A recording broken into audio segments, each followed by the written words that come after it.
तर कल्याणमध्ये मराठी कुटुंबावर जो हल्ला झाला त्यावरून आदित्य ठाकरे चांगलेच आक्रमक झाले, परंतु विरोधकांनी भाजपवरती या प्रकरणावरून जोरदार हल्लाबोल केलेला आहे। या प्रकरणी मुख्यमंत्री देवेंद्र फडणवीसांनी माफी मागावी असंही संजय राऊत म्हणाले।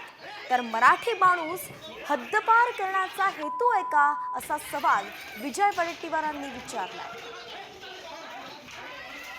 अलीकडे मात्र मराठी माणसालाच आता त्रास व्हायला लागला आहे, म्हणून मला वाटतं की एकीकडे आम्ही मराठी अस्मितेच्या गोष्टी सांगायच्या आणि दुसरीकडे मराठी माणसावर हल्ले व्हायचे, तर म्हणजे महाराष्ट्रातील मराठी माणूसच आता हद्दपार करायचा अशी काही भूमिका यामागे आहे का? आमचं कोणी काही बिघडवू शकत नाही, आम्ही काही केलो तरी सरकार सत्ता आमच्या पाठीमागं आहे, ही एक हिम्मत त्यांची वाढलेली त्या प्रकरणातून दिसून येत आहे। कालचा मराठी माणसावरचा हल्ल्यासंदर्भात महाराष्ट्राच्या मुख्यमंत्र्यांनी माफी मागायला पाहिजे। आपण महाराष्ट्राच्या मराठी माणसाचे प्रतिनिधी आहात ना, तुम्हाला लाज वाटली पाहिजे।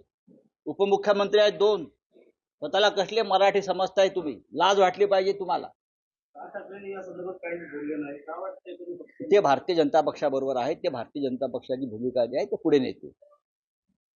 भारतीय जनता पक्षाची भूमिका महाराष्ट्रातून मराठी माणसाला नष्ट करण्यासंदर्भात